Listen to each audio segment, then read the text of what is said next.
एक दिन रेखा ने अपनी माँ शीला को फ़ोन किया तो फ़ोन पर उसकी माँ ने उससे पूछा, कैसी है तू? सुनकर फ़ोन पर दूसरी तरफ से रेखा ने उदास आवाज़ में कहा, माँ क्या मैं कुछ दिनों के लिए आपके पास रहने आ सकती हूँ? शीला जी ने दूसरी तरफ से कहा, यह भी कोई पूछने की बात है बेटी, जब तेरा जी करे आ जा।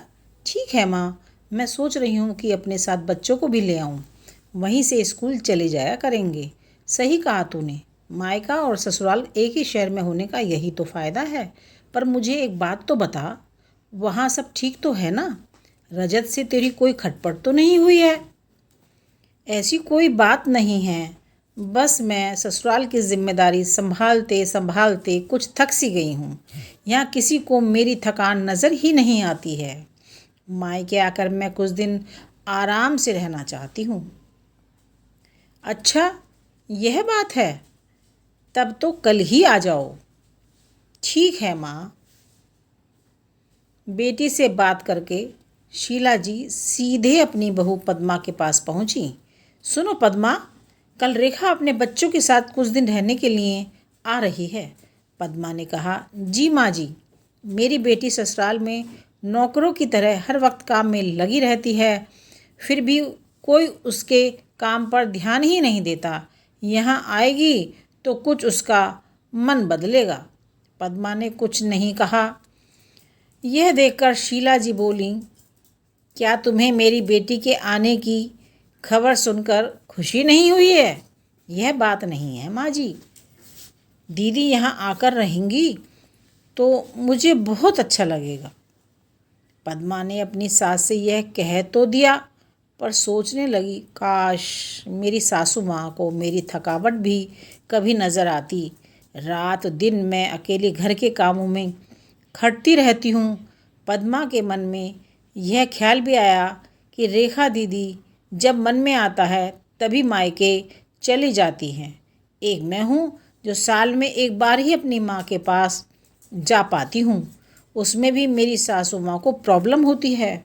मैं भी तो इंसान हूँ, मेरा भी तो मन करता है अपनी माँ से मिलने का, माँ से मिलकर अपने सुख दुख की बातें करने की मेरी भी तो इच्छा होती है।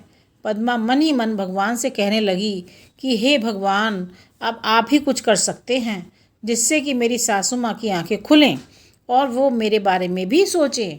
भगवान बड़े दयालु हैं। जैसे उन्होंने पद्मा की प्रार्थना सुन ली, उसी शाम रेखा का फ़ोन आया। रेखा ने अपनी माँ से कहा कि उसकी सास ने उसे मायके आने से मना कर दिया है, इसलिए इस बार उसका मायके आना न हो सकेगा। शीला जी बोली, ऐसे कैसे मना कर सकती है वे? लाओ मेरी बात कराओ उनसे, मैं उन्हें समझाती हूँ। रेखा ने फ़ोन अपनी सास को दे दिया। शीला जी ने कहा, नमस्कार समधन जी, रेखा अपने मायके आना चाहती है, अगर आप उसे भेज दें तो ठीक रहेगा।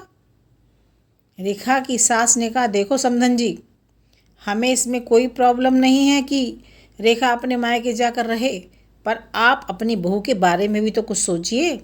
आपके कहने का क्या मतलब है समधन जी? तो सुनिए शीला जी, पहले आप अपनी बहू पद्मा को उसके मायके भेज दें। जब वह मायके होकर आ जाएगी तब मैं रेखा को आपके यहाँ भेज दूँगी। एक बहुत ज़रूरी बात जो मुझे लगता है आपको समझ लेनी चाहिए कि आपको अपनी बहू को भी बेटी की तरह या बेटी से भी ज़्यादा प्यार देना चाहिए। उसे भी मायके जाने की इच्छा होती होगी। हो सकता है रेखा के वहाँ आने से उसकी आवभगत करने के लिए आप उसे उसके मायके नहीं भेजती होंगी, या फिर वह आपसे कुछ कहने से अभी डरती हो। अगर आप उसको घर में ही कैद रखेंगी तो एक दिन ऐसा आएगा जब वह आपके खिलाफ बोलने लगेगी, फिर वह आपकी सुनेगी भी नहीं और जब चाहे तब अपने मायके जाएगी। ऐसी परिस्थिति आए, इससे अच्छा है कि आप ही कुछ बदलाव अमल में लाएं, जिससे आपका रिश्ता और रिश्ते की मिठास खराब ना हो। शीला जी को अपने समधन के हर एक शब्द में सच्चाई नज़र आई। उन्हें महसूस हुआ कि उन्होंने अपनी बेटी के प्यार में अंधे होकर कभी भी अपनी बहू के मन का विचार नहीं किया।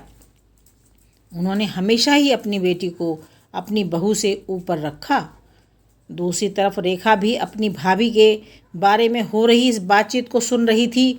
उसने भी रियलाइज़ किया कि वह कभी भी अपनी भाभी के साथ ठीक से बात नहीं करती और जब जब वह अपने मायके जाती है तो भाभी थोड़ी उदास रहती है।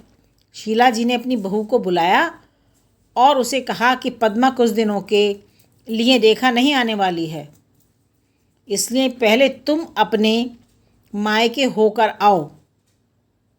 यह सुनते ही पद्मा का चेहरा खिल गया, क्योंकि यह पहली बार था जब उसकी सास ने सामने से उसे अपने मायके जाने के लिए कहा था। अगले दिन पद्मा अपने मायके गई और इस बार पूरे हफ्ते भर रह कर आई। अपने माँ बाप से, अपने रिश्तेदारों से मिलकर आई और जब वह लौटी तो उसका चेहरा खिला हुआ था, उसकी आंखें चमक रही थीं। पद्मा के आने के बाद रेखा भी अपने मायके आई और इस बार वो अपनी भाभी से खुशी खुशी मिली और अच्छे से बात की। रेखा ने अपनी माँ से बात करके उन्हें भी अच्छे से समझने में मदद की कि वह कहीं ना कहीं पद्मा के साथ गलत व्यवहार कर रहे थे। दूसरी तरफ पद्मा भी अपने ससुराल वालों के बदले रवैया से बहुत खुश थी। अब वह खुशी खुशी सबका ध्यान रखती और हर काम प्यार से करती। वह ध्यान रखती कोई भी ऐसी बात या काम ना करे जिससे घर में तनाव का माहौल पैदा हो। शीला जी अपनी बहू को खुद ही समय समय पर मायके भेज दिया करती। एक छोटे से बदलाव ने सास बहू व भाभी ननद के बीच की कड़वाहट को दूर कर दिया, जिससे उनका रिश्ता और भी ज़्यादा मीठा और मजबूत हो गया।